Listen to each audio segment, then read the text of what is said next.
Salam, salam sejahtera buat kita semua. Selamat pagi, teman-teman di sini. Salam kenal.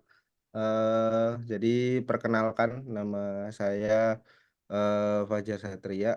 Mungkin kalau teman-teman kepo ya dengan saya, saya punya blog. Silakan divisit eh, blog saya di situ. Jadi di situ teman-teman kalau misalnya mau diskusi soal eh, dunia kerja boleh di bidang IT boleh. Di situ ada LinkedIn, ada Instagram sama ada X ya. Silakan teman-teman kalau misalnya mau situ ya. Terus saya juga mungkin izin saya share screen.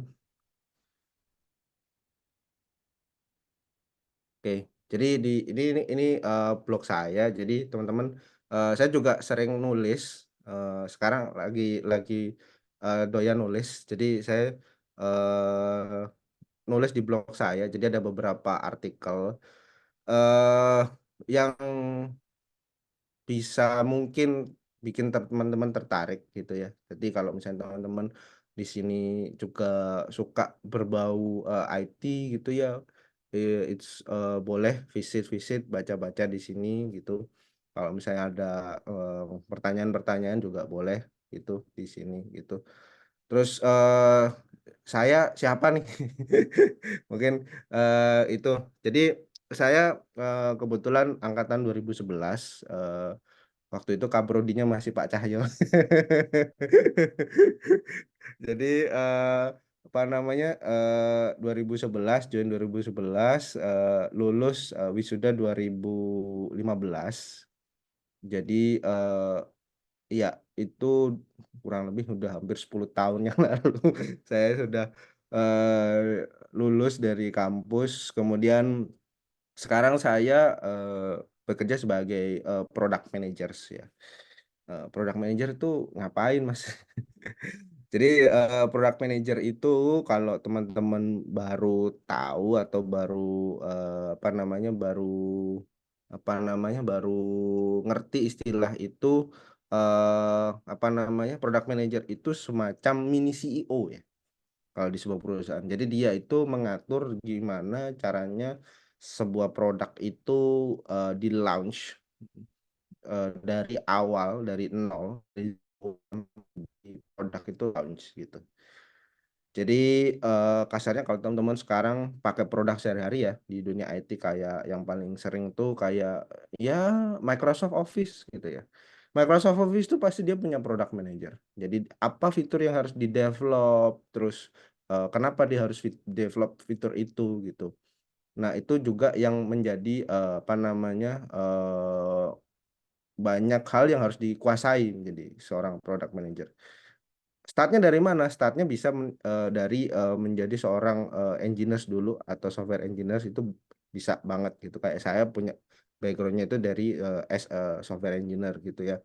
Terus kemudian habis itu kemudian kita bergeser belajar hal-hal lain gitu. Karena product manager tuh nggak hanya harus ngerti teknis, tapi dia juga harus belajar dua skill set teman-teman. Yang pertama people skills atau people management. Yang kedua adalah terkait social skills. Social skills-nya apa?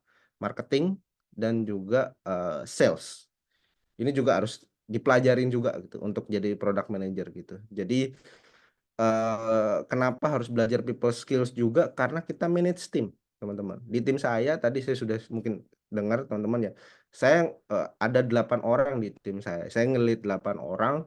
Di situ ada project manajernya, di situ ada back end engineer, di situ ada front end, di situ ada mobile. Di situ saya mengarahkan mereka nih gitu. Kalau dulu engineer kan kerja di balik layar nih. Hanya just apa ya? Taking the order gitu, menerima task gitu, menerima perintah. Nah, yang ngasih perintah atau yang ngasih kerjaan ini ya PM gitu, product manager gitu. Bedanya sama project manager apa? Ya itu. Itu mungkin kalau teman-teman pernah sering dengar tuh kalau ada product manager, ada project manager gitu. Kalau project manager dia skupnya hanya per project.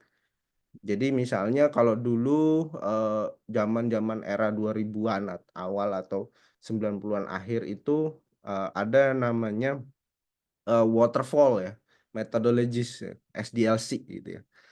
Itu common, jadi ketika kita mau apa namanya bikin software itu kita pakai metodologi si apa namanya waterfall ini gitu. Untuk misalnya dari analisa, kemudian development sampai nanti QA, sampai nanti delivery-nya gitu. Nah, sedangkan sekarang nih kita itu lebih suka atau lebih sering pakai yang namanya Scrum ya, Scrum. Jadi bedanya apa sama waterfall? Kalau waterfall dia udah ketika projectnya itu kelar selesai gitu. Setelah misalnya apps-nya itu develop selesai, ya sudah. Tapi sekarang kita nggak bisa kayak gitu. Ketika apps ini sudah dirilis, kita tetap harus maintain dan memberikan updates ke apps-nya. Akhirnya munculnya yang namanya agile tadi. Gitu. Dulu ada namanya Kanban dipakai di pabrik-pabrik kayak Toyota, kayak Honda untuk development misalnya mobil dan apa namanya produk-produk yang lain. Nah, sekarang Kanban itu diteruskan menjadi sebuah metode baru yang lebih cocok buat IT, muncullah si Agile ini. Jadi gimana setelah misalnya produk itu sudah di ship, udah dirilis ke market, kita juga harus maintain produknya, memberikan update. Contoh kayak apa ya tadi itu Microsoft Office. Microsoft Office itu tiap tahun pasti ada aja pembaruannya gitu. Fitur-fitur yang baru pasti ditambahkan gitu. Contoh lain apa? Kalau teman-teman sekarang pakai aplikasi kayak e-commerce ya, kayak yang hijau, yang oranye, yang biru misalnya. Nah, dia kan setiap hari atau setiap beberapa waktu tuh pasti ada update tuh. Ada fitur apa, penambahan fitur apa, perubahan apa, di mana layoutnya berubah. Nah, product manager tuh tiap tiap ini tuh seperti itu. Dia riset buat si user tuh butuh apa. Kita develop fitur apa. Oke, kita ship ke engineer untuk dikerjain. Setelah engineer kita kasih ke QA. Setelah QA beres, kita launch ke market. Nah, setelah market rilis, nggak selesai di situ. Kalau project manager udah selesai. Ketika barangnya udah dikasih ke klien, udah selesai. Tapi kalau product manager nggak. Dia sifatnya recurring. Jadi dia tetap akan mencari user feedback. Dicari tahu fitur atau produk yang sudah dirilis tadi sukses nggak di market gitu. Bagaimana respon market gitu. Kita kasih feedback gitu. Nah, feedback oke, dapat kita summarize, kemudian kita buat ini sebagai pertimbangan ketika kita mau rilis produk baru atau fitur baru, apa nih kira-kira yang memang diperlukan sama user.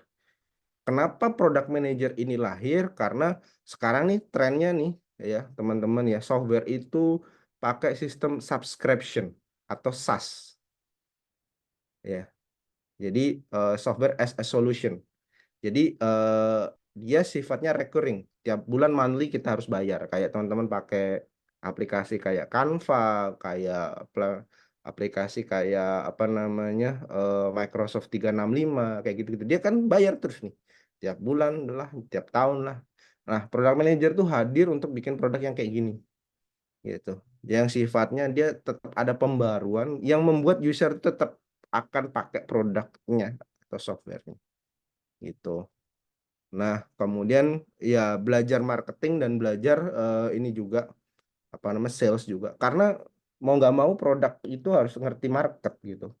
Kalau dia jualan tapi dia nggak ngerti, dia bikin produk tapi dia nggak tahu jualnya mau kemana juga nggak bisa. Teman-teman mau bikin kursi, tapi teman-teman nggak tahu nih setelah kursinya dibikin bagus, tapi nggak tahu cara jualnya atau kemana mau jual itu juga nggak bisa. Jadi maka dari itu kita juga dituntut untuk belajar yang namanya sales, kita juga harus belajar yang namanya marketing gitu. Ngerti ngerti istilah yang namanya GTM atau go to market strategy gitu ya. Jadi kita harus tahu nih, kita mau nyasar nyasar market yang mana nih. Kita harus pivoting gitu. Kita harus tahu grassroots marketnya kayak gimana. Kita bisa interview apa namanya calon leads di market kayak gimana gitu. Jadi kita belajar juga kayak gitu-gitu gitu. Jadi dulu udah belajar coding, sekarang belajarnya kayak gini gitu. Lebih apa namanya analisa market dan analisa pasar. Dan itu ilmu itu dua itu dikombin. Akhirnya kita bisa diharapkan bisa rilis produk yang memang nggak hanya bagus, teman-teman ya, tapi juga bisa dijual. Karena ujung-ujungnya bisnis gitu. Gitu. Jadi kurang lebih itulah role sebagai PM yang saya tadi bilang sebagai mini CEO gitu. Yang nggak hanya harus bisa jago bikin produk bagus, tapi juga harus bisa ngerti market, kebutuhan market nih seperti apa gitu. Oke, jadi itu kurang lebih sedikit ya teman-teman. Kalau mau ada yang mau bertanya, silahkan ya. It's okay, di interrupt aja nggak apa-apa itu. Oke, mungkin saya lanjut materi di sini saya sambil share screen itu. Oke, oke. Jadi mungkin saya langsung masuk ke materi. Kalau teman-teman nanti misalnya apa ada pertanyaan di tengah-tengah boleh gitu ya. Oke, jadi di sini mungkin saya bikin yang lebih lebih simple, yang lebih enak buat teman-teman bisa bisa konsum ya materinya gitu. Jadi kalau misalnya masih bingung, it's okay, nanti bisa didiscuss gitu ya. Oke, judulnya adalah memahami pemrograman kunci memecahkan masalah di era digital gitu ya. Jadi sekarang nih teman-teman ya, programming itu bukan bahan atau bukan barang yang lux gitu, bukan barang mewah gitu. Everyone can learn it gitu. Jadi semua orang bisa belajar itu. Even dia tidak kuliah di IT ya, dia tetap bisa belajar programming, ikut bootcamp lah, belajar dari online kah, belajar dari yang lain gitu, dari textbooks lah.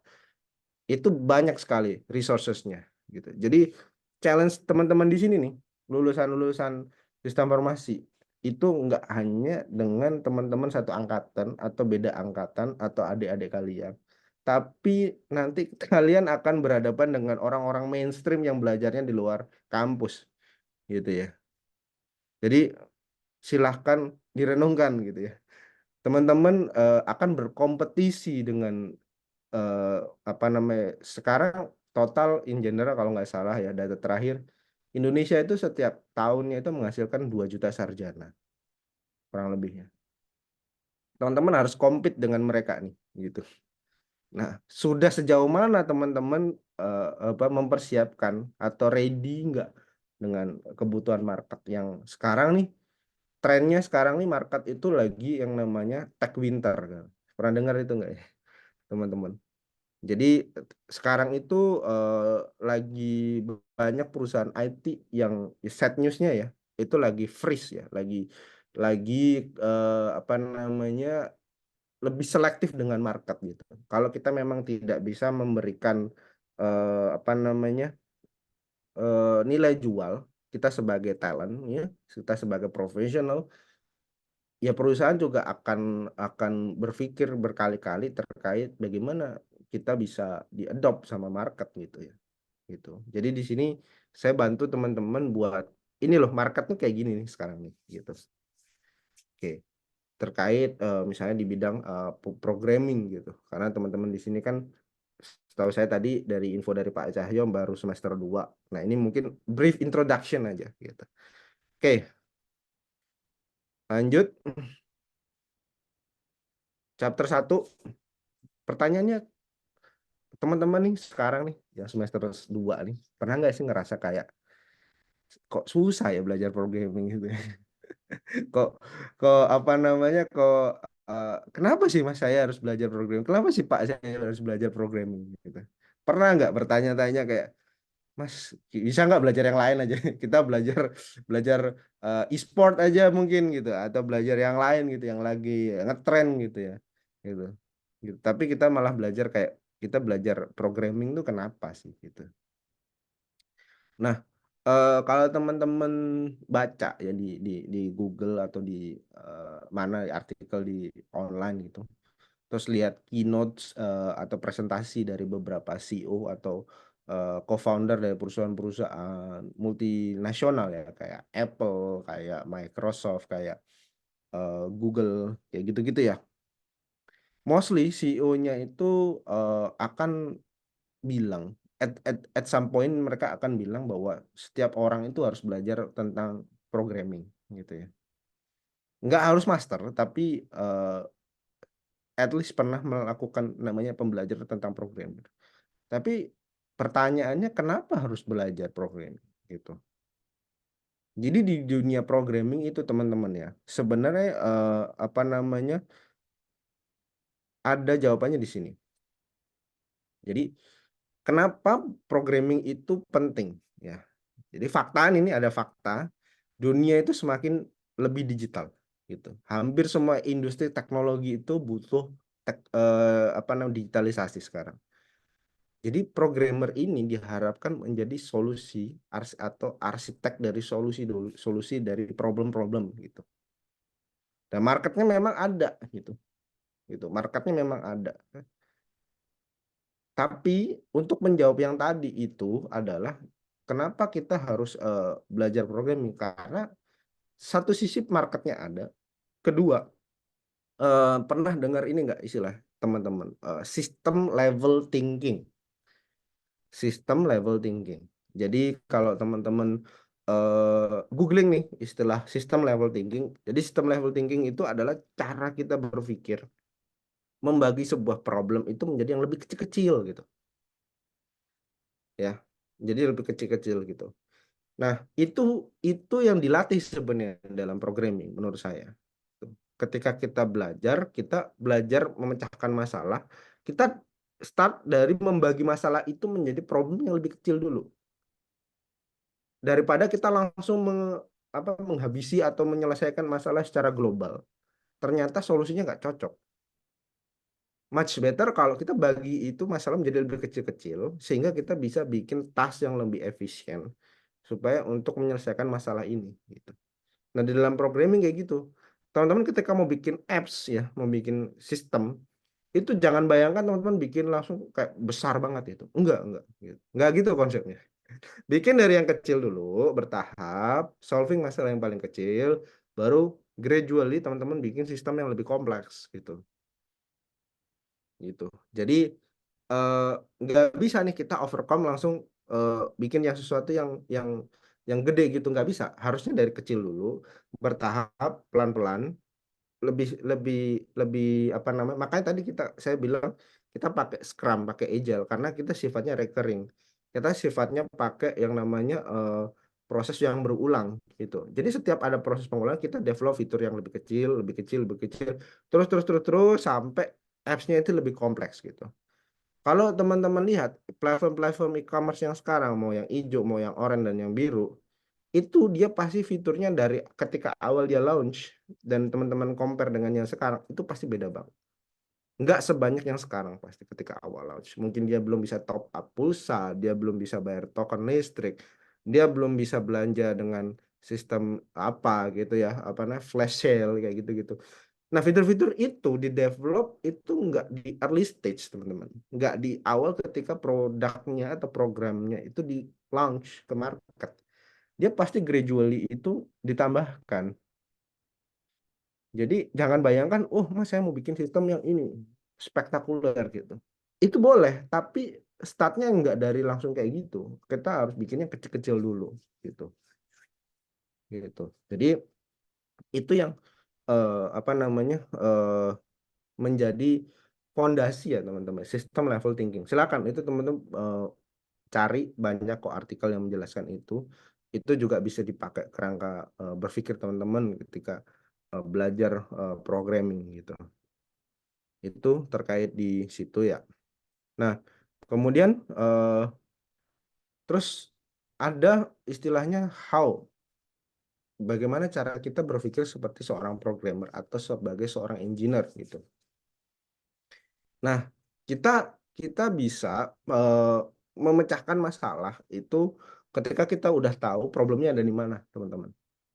Itu sering kali ya, teman-teman ya. Saya menjumpai orang itu di dunia industri itu, dia itu belum ketemu masalahnya di mana, tapi udah cari solusi.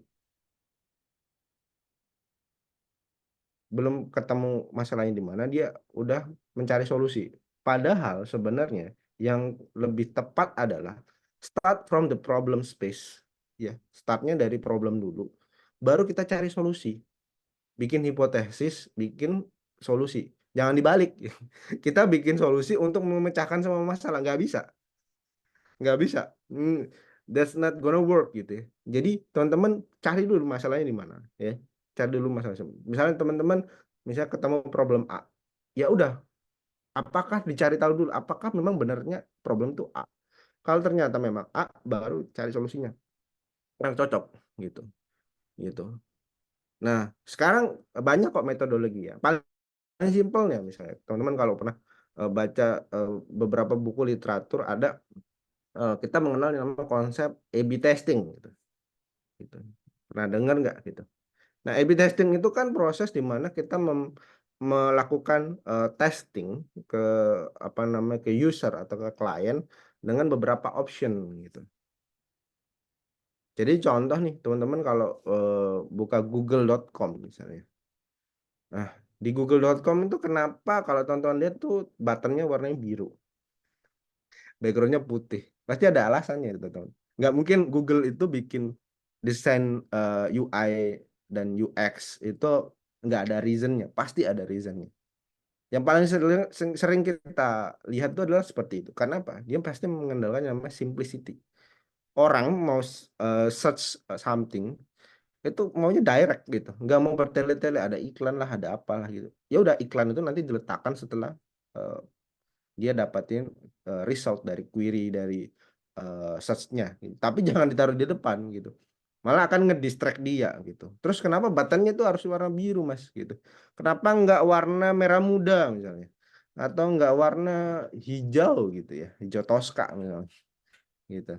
Kenapa nggak seperti itu? Jadi itu ada risetnya teman-teman gitu. Oh ternyata warna biru itu warna yang lebih enak di mata, lebih drawing attention, tapi dia tidak terlalu apa namanya bikin mata itu lebih cepat capek gitu. Jadi itu yang menjadi alasan kenapa Google itu mendesain UI dan UX-nya seperti itu.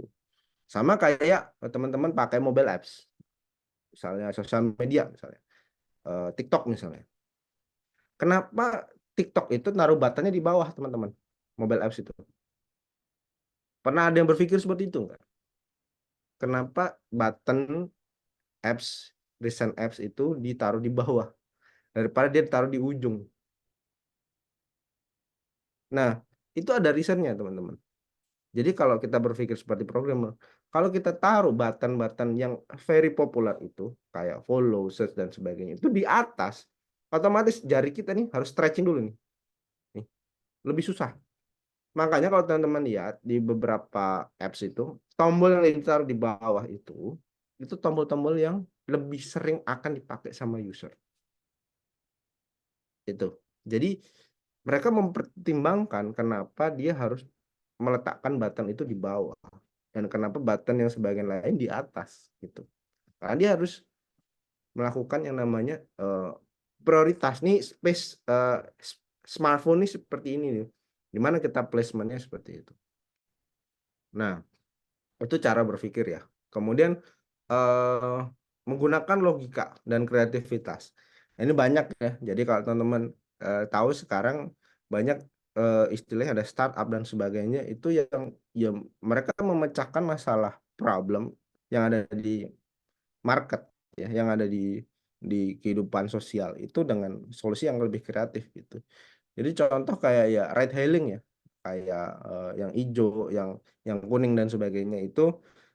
Kenapa sih harus ada ojek online misalnya gitu kan?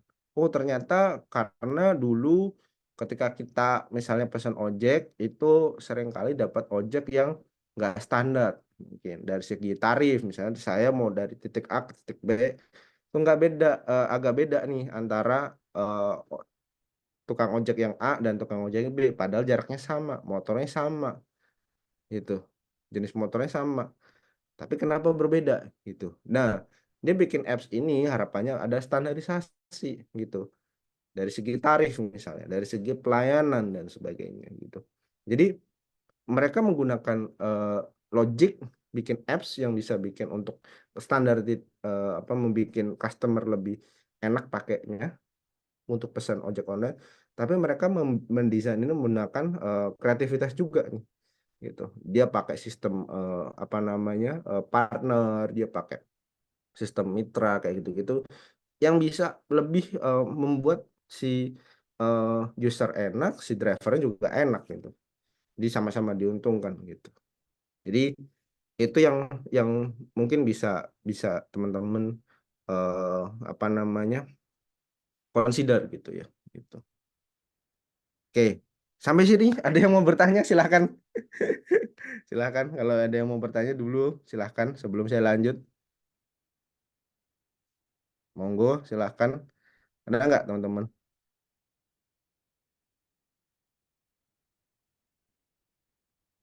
Eh, ada? Silahkan.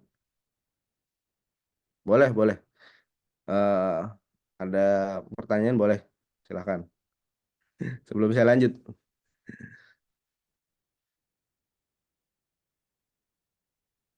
Belum ada? Oke, belum ada ya. Oke, saya lanjut. Kalau belum ada. Nah, ini ada sedikit kutipan. Programming is not about that you know, it's about that you can figure it out. Gitu. Ini dari Chris Pine. Ada yang tahu siapa Chris Pine? Ada yang tahu mungkin siapa nih Chris Pine? Gitu, ya. Jadi Chris Pine ini yang nulis buku Learn Programming ya. Beliau ini yang apa namanya salah satu pionir development Ruby ya, bahasa pemrograman Ruby. Jadi eh, apa namanya cukup terkenal di era 2000-an awal ya. Jadi eh, apa namanya development di komunitas Ruby gitu. Jadi beliau ngomong ya programming itu bukan tentang apa yang kita tahu, jadi apa yang kita eh, temukan gitu. Jadi problemnya apa, ya kita cari tahu solusinya gimana gitu. Gitu. Jadi nggak belajar dari solusinya dulu, tapi problemnya seperti yang saya bilang tadi, tapi belajar dari yang namanya problemnya apa, baru kita cari hipotesis dari solusinya itu apa gitu. Gitu. Oke. Oke, kemudian next. Nah, lanjut nih. Tadi udah ngobrol tentang apa namanya sekilas tentang programming gitu ya. Kita masuk ke hidangan utamanya ya, object oriented. Jadi eh, object oriented itu sebenarnya paradigma yang cukup tua sebenarnya. Ya, mulai dari early stage C++ itu udah mulai tuh tercium-cium apa namanya development dari atau konsep dari object oriented gitu ya. Jadi apa namanya kita bayanginnya object oriented tuh kayak blueprint ya teman-teman ya, kayak cetak biru gitu. Anggaplah teman-teman di sini itu sebagai seorang apa namanya arsitek gitu ya, pembuat rumah gitu ya. Nah, ketika teman-teman dapat project, teman-teman bikin rumah untuk beberapa bangunan, pasti teman-teman akan bikin yang namanya blueprint rumah. Nah, rumah itu pasti ada karena teman-teman pakai blueprint, pasti ada kesamaan antara bangunan yang satu dan bangunan yang lain. Kenapa harus seperti itu? Karena teman-teman harus kalkulasi jumlah kebutuhan bahan baku. Semennya berapa, catnya berapa, pasirnya berapa. Kenapa perlu dikalkulasi? Karena teman-teman perlu hitung cost, perlu hitung labor, perlu hitung profit. BP nggak yang saya bikin nih rumah nih gitu. Jangan sampai ya kita bikin bisnis tapi nggak profit gitu. Gitu.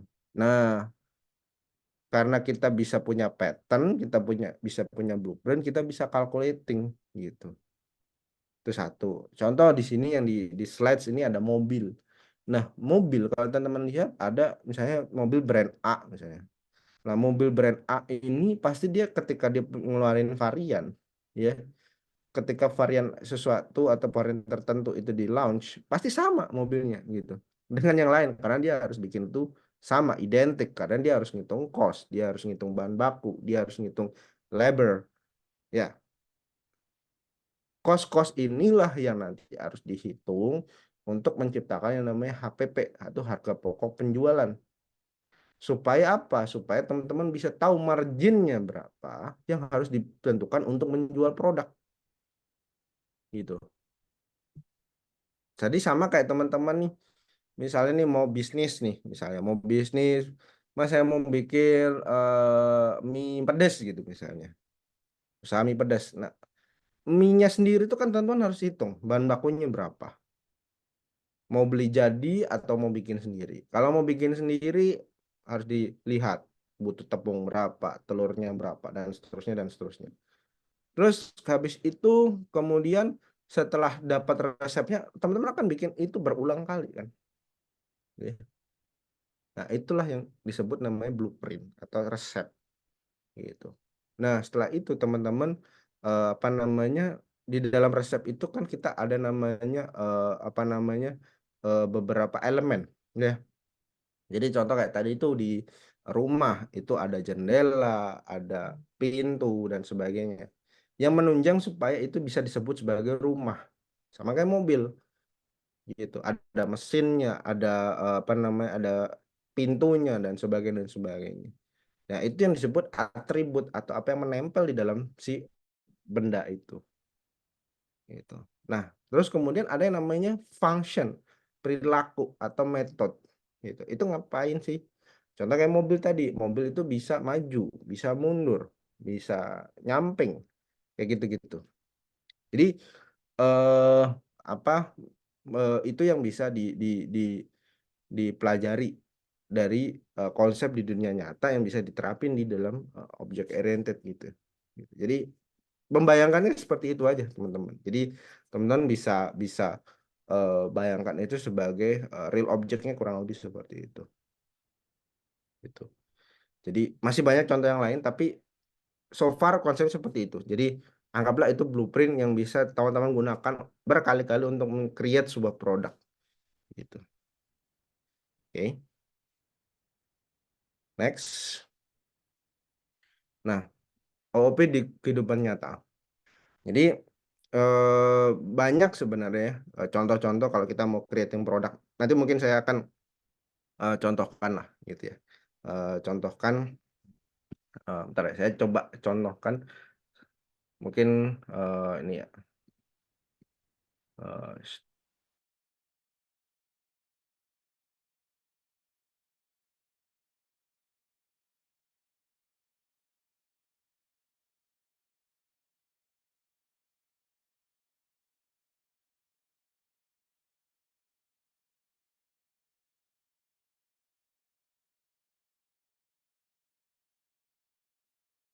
teman-teman engineer, meskipun sebenarnya job desk saya itu nggak ngoding sebenarnya teman-teman ya.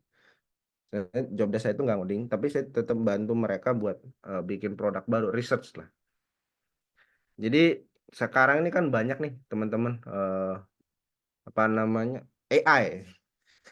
AI di mana-mana gitu ya. Nah, sekarang saya bantu ini tim saya buat research terkait AI. Jadi kebetulan karena saya itu bikin produk itu berhubungan dengan edukasi ya, edutech. Jadi di sini saya bantu nih apa nama research terkait utilisasi AI di dalam sebuah produk gitu di edutech gitu. Nah, contoh saja nih, misalnya eh, dari Pak Cahyo atau dari Bapak Ibu dosen nih mau bikin soal UTS atau UAS buat mata kuliah programming misalnya. Nah, ini saya bikinkan kok AI buat creating untuk soal-soal tadi, misalnya buatlah soal eh, pemrograman Java basic pilihan ganda 4 soal saja beserta kunci jawaban. Nah, seperti ini ya. Jadi kita ada promptnya, nanti kita hit promptnya, dia akan connect ke LLM atau large language model. Nah, nanti dia ini kita bisa copy paste. Jadi Bapak Ibu misalnya ini mau copy paste, mau ditaruh di bank soal itu bisa kayak gitu. Jadi ini yang sedang saya research dari tim dari saya. Kita mau integrate ini untuk bantu nih. Karena kan sekarang LMS banyak nih di luaran saya nih. Nah, kita mau integrate ini menjadi LMS yang lebih smart karena ada AI companion yang bantu creating. Ini hanya contoh aja ya, contoh bikin soalnya seperti itu. Jadi itu. Nah, terus misalnya ada apa lagi? Nah, saya mau ke depannya mau bikin untuk bantuin koreksi jawaban soal essay menggunakan AI. Nah, contoh seperti itu. Itu kita utilize seperti itu, teman-teman. Jadi kita nih ada produk, kita ada teknologi, kita utilize dan ya it's okay gitu. Kita implement itu. Gitu. Nah, ini kebetulan saya develop, saya bantuin teman-teman yang ada di apa namanya, yang ada di tim saya. Kebetulan ini saya pakai teknologinya, saya pakai Vue.js, Vue.js, JavaScript, Vue.js dan menggunakan Node.js untuk back-end-nya gitu ya. Jadi ini eh, prototipe teknologi yang saya sedang develop. Jadi product manager tuh kayak gini teman-teman. Jadi kita bantuin research. Kalau kita punya technical skill, it's very good. Kita bisa bantuin engineers kita buat buat kita mau proof of concept loh. Seperti itu. Jadi ini yang day to day dilakukan gitu. Gitu. Jadi kurang lebih seperti itu teman-teman ya. Sorry. Jadi itu yang apa namanya menjadi example ketika kita menjadi product manager dan contoh produk yang bisa dihasilkan seperti apa dan contoh penggunaannya di dunia nyata seperti apa. Seperti itu. Jadi ada banyak contoh lain. Kalau misalnya teman-teman mau belajar tentang game programming, belajar tentang apa namanya bikin sistem informasi apa gitu ya, yang lebih lebih advance kayak tadi itu utilisasi AI untuk development gitu, itu it's very good gitu. Karena teman bisa tertarik gitu. Gitu. Jadi banyak kok. Jadi OOP itu hanya sebagai eh, translator kita tuh mau menggunakan paradigm apa gitu. Gitu. Mau kita pecah-pecah menggunakan konsep apa. Seperti itu. Oke. Manfaat nih. Kalau tadi saya udah ngobrol nih banyak nih terkait apa namanya? eh, hubungannya dengan dengan itu untuk kita belajar sesuatu yang lebih kompleks itu menjadi lebih eh, paham gitu ya gitu ya. Terus karena tadi saya contohin pakai rumah dan mobil, nah ya saya menjelaskan itu supaya teman-teman dapat logiknya gitu, dapat apa namanya, dapat istilahnya dapat gambarannya di dunianya itu seperti apa gitu. Jadi itu yang apa namanya, teman-teman bisa eh, dapat atau pelajari ya dari sisi OOP dan masih banyak luas sebenarnya gitu terkait ini gitu. Oke, terus terus kemudian next. Nah, nutupnya di PowerPoint ini itu adalah ringkasannya OOP ya. Jadi OOP itu bagian dari sebuah paradigma yang bisa dipakai untuk mempelajari atau memahami suatu eh, desain sistem ya, mungkin yang lebih cocok ya bahasanya. Desain sistem yang lebih lebih apa namanya bisa diimplement, yang bisa mewakili real life karena kita kan nanti harus bikin apps itu, bikin sistem itu nggak hanya yang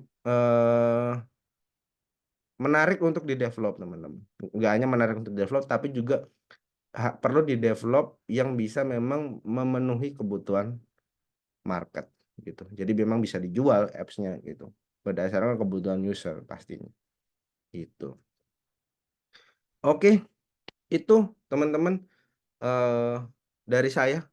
Silahkan kalau ada yang mau tanya-tanya, eh silahkan terkait materi,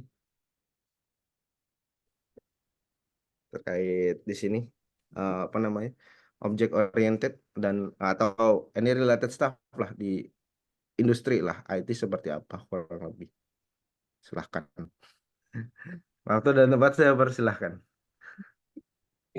Baik, terima kasih banyak Mas Fajar atas apa nih, insight-nya berkaitan dengan dunia OP di software development. Silakan masih ada waktu yang cukup banyak untuk sesi tanya jawab.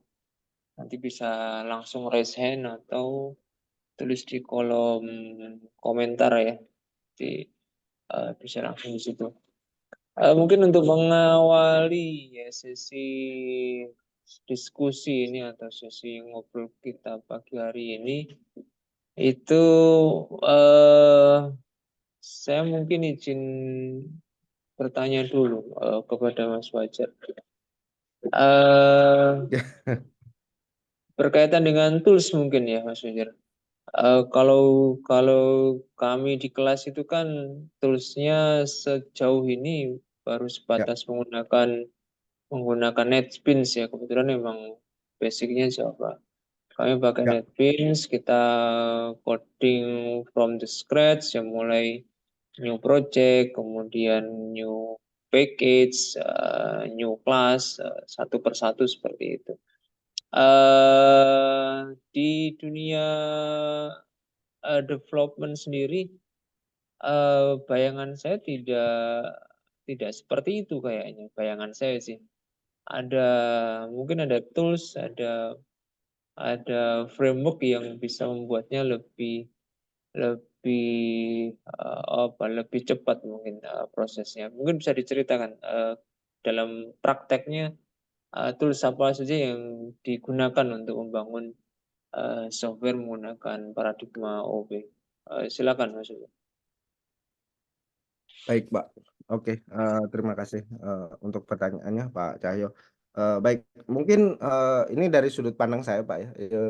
Saya di dunia IT ini so far kurang lebih sekitar 8 9 tahun lah ya, Pak ya, di dunia profesional IT gitu. Dan saya ya alhamdulillah mengenal beberapa teman-teman dan sempat mencicipi beberapa apa namanya bentuk modal kerja, mau itu di startup, mau itu di korporat, mau itu di ya hybrid gitu ya.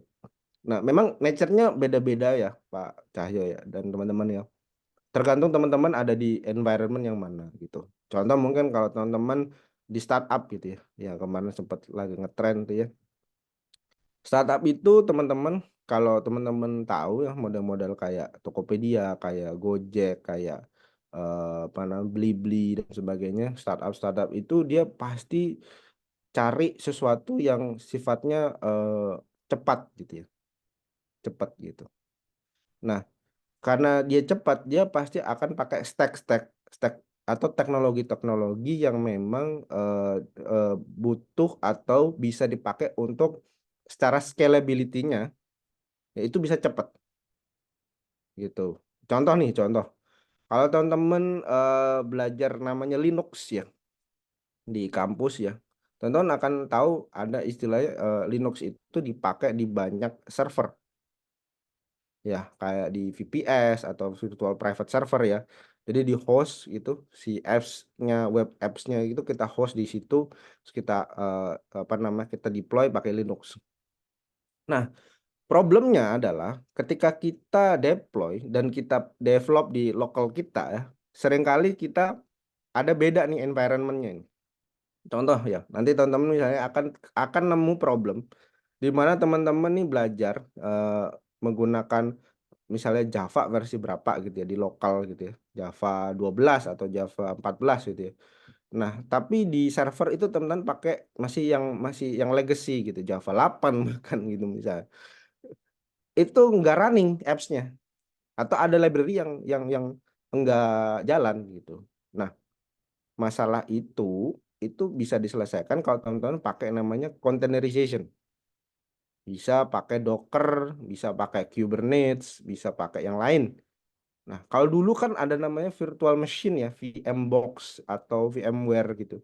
Tapi kan itu sangat-sangat costly teman-teman untuk di-deploy di server itu. Karena kita harus memvirtualisasi sebuah hardware gitu ya, penuh gitu. Nah, sedangkan kita nggak butuh sampai segitunya gitu.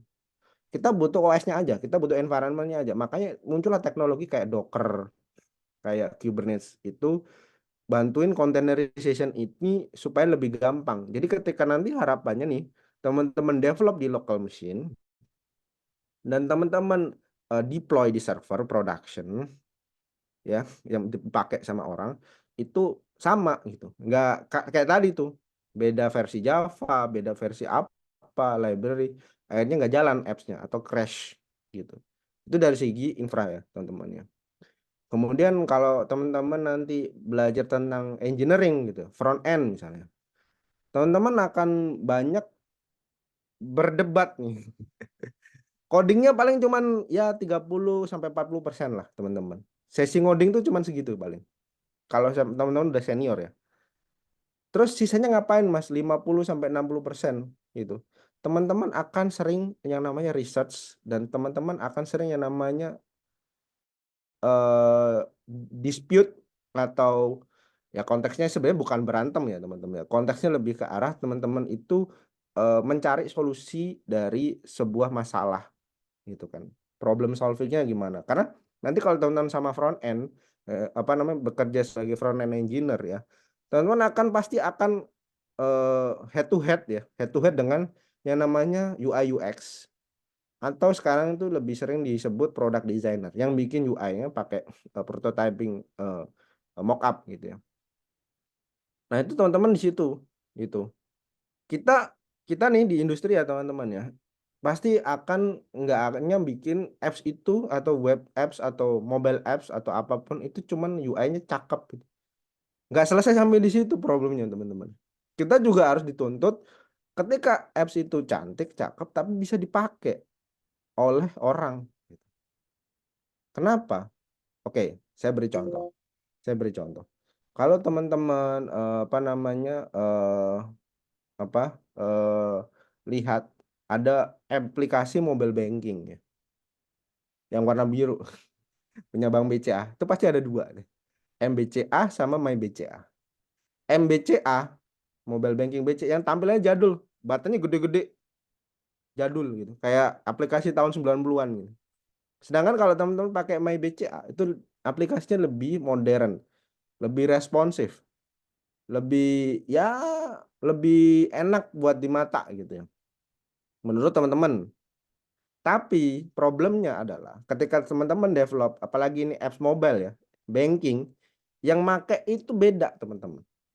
Antara yang make teman-teman itu golongan Gen Z, yang teman-teman nih seumuran teman-teman, sama yang pakai itu boomer, beda. That's why BCA itu bikin dua apps. Mobile banking MBCA untuk boomer yang lebih senior. Karena mereka kan batan perlu gede, karena kan penglihatannya sudah terbatas. Ya. Terus mereka lebih straightforward, menunya ya itu aja gitu. Sedangkan mereka juga tahu nih pasar Gen Z itu banyak gitu. Milenial banyak. Kalau disuruh pakai apps yang seperti itu mereka agak kurang gitu. Kebutuhannya lebih banyak. Makanya mereka develop MyBCA gitu. Untuk bisa tapping market yang lebih luas gitu. Jadi so that's why kita itu. Terus kalau misalnya teman-teman jadi back end engineer nih, back end engineer, toolsnya teman-teman nggak hanya belajar, Pak saya mau bikin ini ya, jadi back end engineer terus bikin apa? Bikin CRUD doang ya. CRUD tuh create, read, update, delete ya teman-teman. Jadi connect database, selesai, insert, update, delete. Nggak selesai di situ teman-teman. Jadi teman-teman kalau nanti jadi back end ya, mau dari kalau ke banking teman-teman belajar Java, kalau ke startup teman-teman pakai Golang, kalau yang lain legacy dan sebagainya pakai yang lain lagi. Nah, di samping belajar programming, teman-teman harus belajar yang namanya sistem design. Sistem desain itu gimana, Mas? Sistem desain itu adalah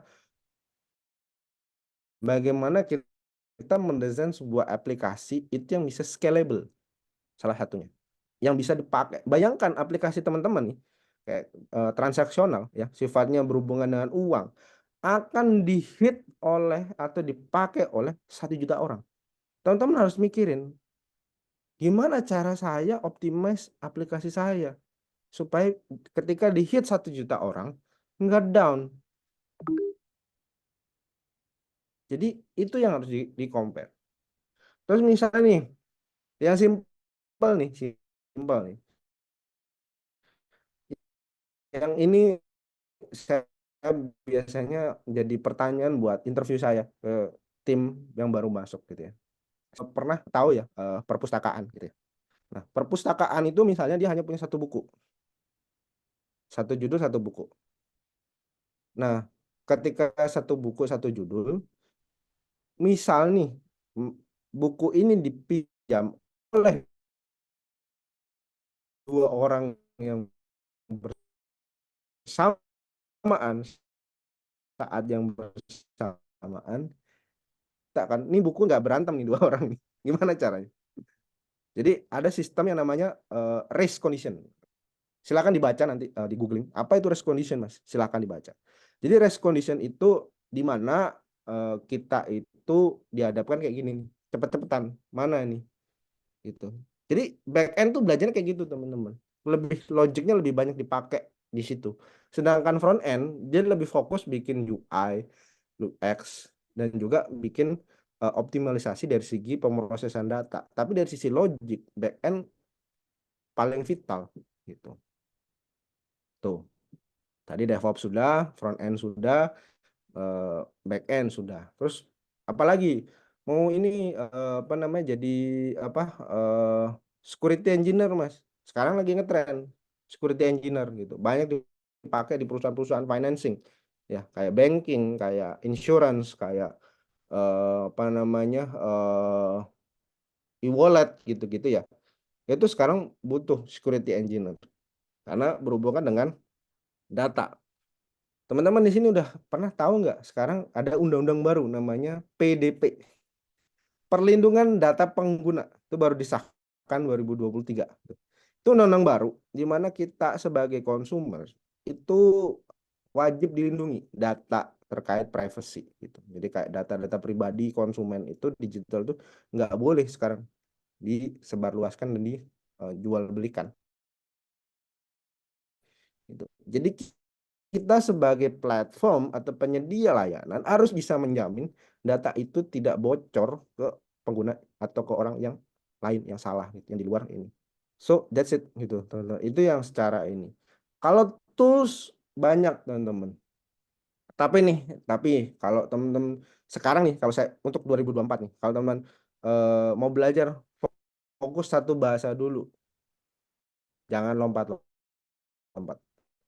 Pahami dulu any kind of language yang misal diajarkan sama Bapak Ibu dosen di kampus, it's okay. Silahkan pelajarin itu dulu sebagai fundamental. Jangan tergoda untuk mas saya mau belajar bahasa B, bahasa C sebelum kalian mastering satu bahasa. Jangan. Jadi saran saya satu dulu, belajar dulu. Kalau bisa nih, ini mode hardcore ya teman-teman. Enggak untuk ditiru tapi it's okay gitu ya. Satu, komputer jangan pakai Windows, teman-teman. Pakai Linux. Pakai Linux, gunakan terminal everywhere anywhere gitu. Lu mas saya mau masih pengen ngegame, ya udah komputernya atau laptopnya di dual boot, selesai.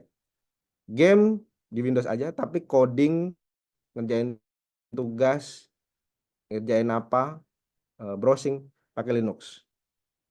Kenapa? Karena nanti day to day, nanti kalau programming teman-teman akan sering pakai terminal gitu, akan sering pakai Linux. Kalau teman-teman nggak membiasakan diri dari sekarang pakai terminal, pakai konsol, pakai Linux, teman-teman akan apa namanya susah gitu, navigatingnya susah gitu. Karena banyak teman-teman saya nih di senior yang itu nyesel teman-teman, nggak belajar Linux dari awal gitu, nggak belajar Linux dari awal. Jadi saran saya teman-teman coba yang di sini ya. Kalau kalau kalian punya keberanian gitu, ya, kemauan, udah jangan pakai Windows. Windowsnya dibuat ngegame aja nggak apa-apa, it's okay. Tapi tugas apa namanya bikin makalah kayak gitu, browsing pakai Linux full. Saya nggak nyaranin distro yang terlalu sulit di awal. Silakan pakai yang mainstream aja. Mau pakai Debian, Manjaro, mau pakai Ubuntu misalnya, it's okay. Tapi supaya teman-teman terbiasa dengan terminal base ini. Baru setelah itu nanti teman-teman install nih. Kalau Bapak Ibu di sini pakai NetBeans, boleh silahkan. Kalian eh, coba pakai itu silahkan. Tapi kalau misalnya teman-teman nih, teman-teman mau beneran hardcore, jangan pakai IDE. Pakai Vim, teman-teman. Jadi silakan pakai terminal base, code-nya di terminal, compile-nya di terminal. Itu saya garansi teman-teman lakukan itu, ya mungkin setengah tahun udah jos. Karena teman-teman udah paham nih secara hardcore mengakselerasi gitu. Saya tidak mengencourage malah pakai GUI itu nggak mengencourage. Better teman-teman pakai terminal base. Kalian mau pakai VS Code misalnya, IDE-nya pakai VS Code gitu, nggak pakai NetBeans tapi pakai VS. Boleh, tapi pakai mode Vim. Jadi semua full pakai keyboard, tidak ada yang pakai mouse. Itu yang salah satu trik yang apa ya? Adik-adik kelas saya yang di apa namanya di kantor yang lama gitu, Pak Cahyo ya, supaya mereka bisa cepat Pak adaptasi dengan sistem. Jadi mereka membiasakan diri pakai terminal di mana-mana Pak. Gitu. Kurang lebih gitu Pak. Baik, baik. Terima kasih, Mas Fajar. Jadi sedikit sedikit kontradiksi ketika hari-hari ini kita disuguhkan dengan bagaimana membuat program yang lebih cepat, lebih mudah dengan bantuan IDE ya. Tapi pada faktanya di level teknis aplikatif, terminal itu ya masih eksis gitu ya, masih eksis atau ya memang faktanya begitu. eh Ya, mungkin ada yang mau bertanya silakan. Ada waktu ini kurang lebih ya 10-15 menit lagi. Ribas, Ribas. Ada yang mau ditanyakan, Ribas?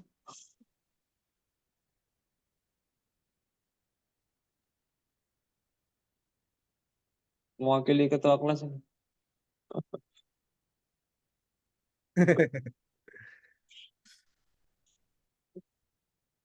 Ada, Mas?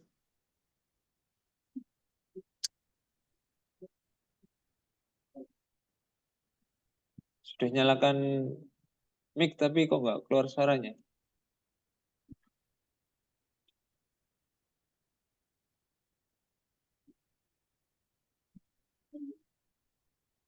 Apa ada masuk? Oke, silakan. Sudah masuk, Mas. Sebenarnya apa kayak baru dengar aja sih, Pak. Masih bingung cara nyampein pertanyaan yang mau saya tanyakan. Soalnya kebanyakan tadi istilahnya baru-baru semua, baru dengar semua. Ya, lanjut, lanjut. Nah, mungkin di apa pilih dulu katanya buat pertanyaan nanti, Pak.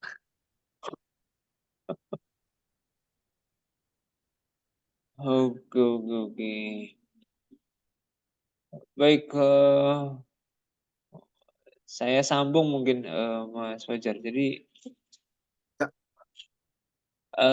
begini ya. Ketika kita membangun sistem gitu ya, atau aplikasi menggunakan paradigma OOP, itu eh mulainya dari mana ya? Kalau di dunia software development atau software house manager, bayangan Oke. bayangan saya itu kita mulai dengan kelas diagram mungkin ya. Bayangan saya ini. Bayangan saya itu dimulai dengan kelas diagram, kemudian dilengkapi dengan atribut-atributnya di kelas diagram tersebut. Kemudian kalau di rational rules itu ada tools untuk bisa langsung convert ke source code. Setahu saya dulu ya. meskipun Ya, nggak lengkap ya, hanya header-headernya saja. Gitu. Baru setelah itu dilengkapi dengan codingnya satu persatu. Bayangan saya begitu. ya. Apakah memang begitu atau mungkin ada cara lain di dunia software development? Monggo. Oke, terima kasih Pak Cahyo. Jadi sebenarnya kalau sekarang nih Pak ya di industri, kalau cara saya itu ada cara sebelum itu lagi Pak. Ada step sebelum itu gitu. Jadi kan kalau teman-teman di sini udah langsung nih jump in ke kelas diagram atau pakai UML dan seterusnya nih. Kalau di sekarang nih di startup itu kita teman-teman ada namanya PRD namanya. Product Requirement Design. Nah itu makanan apa lagi tuh Mas? Tipe snacks apa lagi tuh Mas PRD itu? Jadi PRD itu teman-teman Product Requirement Design itu adalah desain awal di mana sebuah produk itu akan dibuat. Nah, PRD itu terdiri dari apa aja? PRD itu terdiri dari 3. Pertama, epic, namanya kita sebutnya epic atau title, scope-nya. Yang kedua adalah user story. Jadi cerita user, namanya user story. Yang ketiga adalah subtask atau turunan dari si user story. User story ini turunan dari epic. Contoh, teman-teman mau bikin sistem apa namanya untuk kalkulator misalnya, sistem kasir misalnya, POS. Ya. Judulnya bikin POS, terus kemudian user story-nya itu gimana nulisnya. Nah, POS ini bisa jadi epic. POS ini bisa jadi epic, mau bikin POS part 1 atau part 2 itu boleh dipecah menjadi beberapa epic, it's okay. Jadi epic itu mewakili scope project yang mau dikerjain atau scope fitur yang mau dikerjain, scope produknya seperti apa di fase 1 atau fase seterusnya. Kemudian user story. User story ini apa? Jadi kalau tadi itu berangkatnya dari kelas diagram, kita sekarang berangkatnya dari user story dulu. Kita mau bikin POS itu ya, aplikasi kasir itu kan banyak ya. Kita perlu bikin untuk proses input barangnya, proses scanning barcode-nya, proses adjustment pricing-nya, banyak. Nah, kita pakai yang namanya POV-nya user, teman-teman. Jadi, contohnya mau bikin user story gimana? Kita pakai kalimat deskriptif. Contoh, saya sebagai kasir ingin atau butuh atau harus menginput harga barang. Nah, itu satu user story, teman-teman. Jadi ada subjek, ada verb-nya, ada kata kerjanya, dan ada action-nya. Jadi pakai seperti itu, teman-teman. Jadi itu namanya user story. Nah, dari user story ini saya perlu menginput barang. Itu akan ditranslate menjadi subtask. Nah, subtask ini Pak Cahyo atau teman-teman akan yang menjadi translate ke teman-teman engineer untuk bikin kelas diagram. Karena tadi melihat siapa usernya, siapa subjeknya, apa verbs-nya, apa action-nya. Gitu. User, berarti kita butuh kelas user. Terus saya butuh input barang, berarti ada master product. Terus kemudian saya perlu adjustment barang, berarti bisa ada transaction log. Jadi stepnya nggak langsung jump in ke kelas diagram, tapi kita tarik mundur dulu. Fitur ini yang pakai siapa, ngapain, apa aja, dan kalau ada ketentuan lain itu ditulis dalam satu buah kalimat namanya user story. Nah, semua user story ini yang udah kekumpul, saya butuh bisa menambah barang, saya perlu mengubah stok, saya perlu menambahkan harga. Nah, semua user story ini dijadiin satu ke dalam satu epic, dirilislah menjadi sebuah produk seperti itu. Kurang lebih begitu, Pak Cahyo. Sekarang kalau kalau pakai apa namanya di startup ya, seringnya seperti itu. Oke, oke. Baik, saya kira informasi yang relevan sekali saya kira. Problemnya begini Mas Fajar, ketika tim developer itu melibatkan banyak orang, artinya ketika subtask tadi atau user story itu dikerjakan oleh tim itu, teknisnya nanti oleh satu orang atau banyak orang. Kalau banyak orang, sinkronisnya bagaimana ketika mereka mendefinisikan, oh ini ada kelas ini kan kalau nggak disinkronis bisa redundant nanti. Kira-kira solusinya untuk case seperti itu gimana ya? Oke, oke, Pak. Baik. Biasanya Pak, sekarang kita tuh kalau khusus eh, engineering Mbak ya, khusus programmer, itu biasanya di dalam satu squad atau satu tim kayak saya nih, itu minimal ada dua. Satu namanya engineering manager, satu namanya technical lead, Pak, tech lead. Nah, ini punya job yang beda, Pak. Kalau tech lead, dia menentukan arah pengembangan teknologinya pakai apa. Misalnya pakai bahasa pemrograman apa, database-nya pakai apa, butuh skema database yang seperti apa, terus kemudian apa namanya, programmingnya pakai apa gitu, pakai library apa. Nah, itu dia tugasnya, tech lead, technical lead.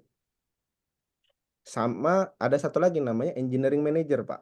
Bedanya, kalau engineering manager, dia nggak ngurusin teknologinya apa, Pak. Tapi dia mengurusin resource management, Pak. Jadi misalnya di dalam squad saya nih, Pak, ya, saya juga ngangkat engineering manager. Misalnya ada dua back end, satu front end, satu mobile. Nah, si IM ini akan mengebagi tasnya, kerjaannya ke masing-masing ini, Pak. Misalnya karena ini back endnya ini senior, berarti tasnya lebih susah. Yang ini karena dia middle atau junior, tasnya lebih gampang. Yang ini front end gimana, yang ini back end dan dia Pak ngatur Pak. Back end dulu yang kerja apa, front end dia ngerjain apa, mobile ngerjain apa, terus yang lain ngerjain apa gitu. Jadi dia ngebagi tasnya si engineering manager gitu. Fokusnya ke resource management. Tapi dia nggak ngoding Pak. Tapi dia nggak ngoding karena dia biasanya satu IM itu bisa menghandle lebih dari satu squad. Jadi dia pegang beberapa tim. Tapi satu tim, Pak, biasanya cuma satu tech lead. Karena dia teknikalnya fokus ke satu squad atau satu member saja gitu. Dia juga bisa nih, Pak. Misalnya dari tim A itu kebanyakan orang atau ada yang idling, nganggur lah kasarannya. Diperbantukan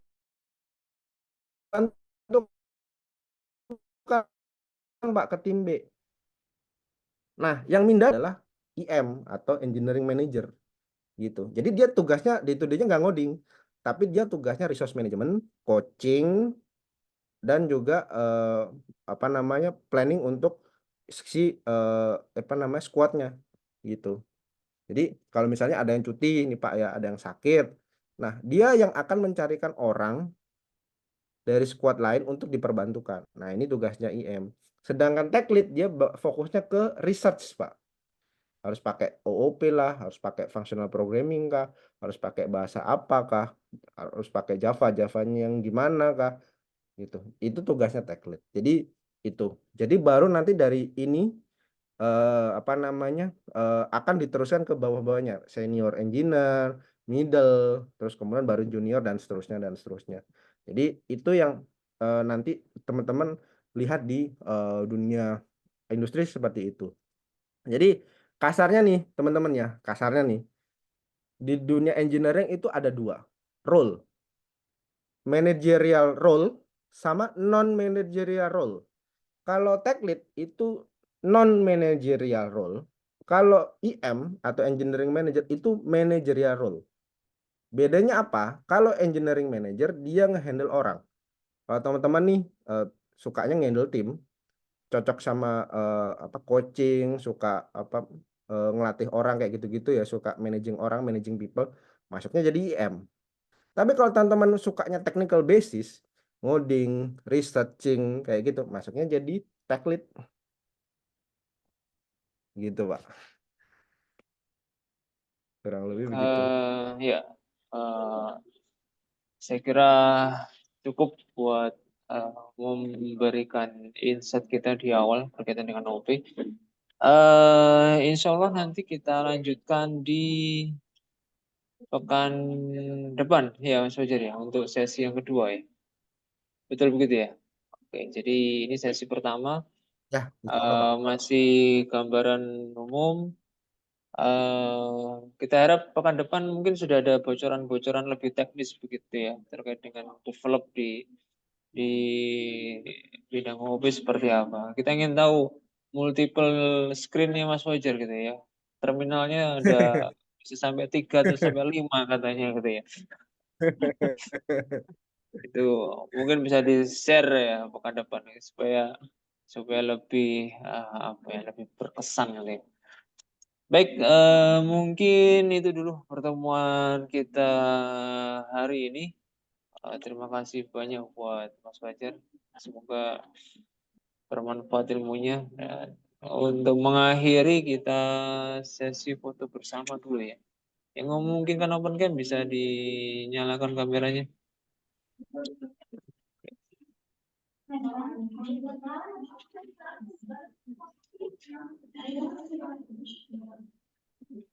Ini banyak yang belum mandi kayaknya.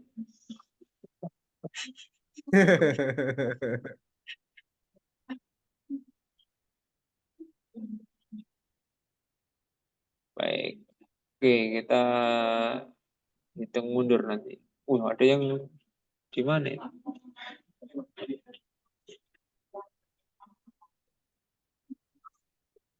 Itu kamera nyala, langsung betulkan rambut semua.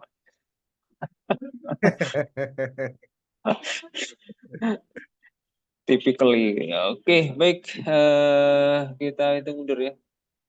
Siap-siap. Oke. Baik. 3, 2, 1. Cheese. Baik, terima kasih banyak untuk kehadiran semuanya. Wabil khusus Mas Fajar yang sudah berbagi ilmu dan pengalamannya. Seolah kita lanjutkan pekan depannya. Sekian dari saya, kurang lebihnya mohon maaf. Bila kita walhidayah. Assalamualaikum warahmatullahi wabarakatuh. Waalaikumsalam. Waalaikumsalam warahmatullahi wabarakatuh. Terima Terima kasih kasih, Mas Pak. Fajar. Mas Waalaikumsalam, Fajar. terima kasih Pak. Sama-sama. Iya, Pak. Ya.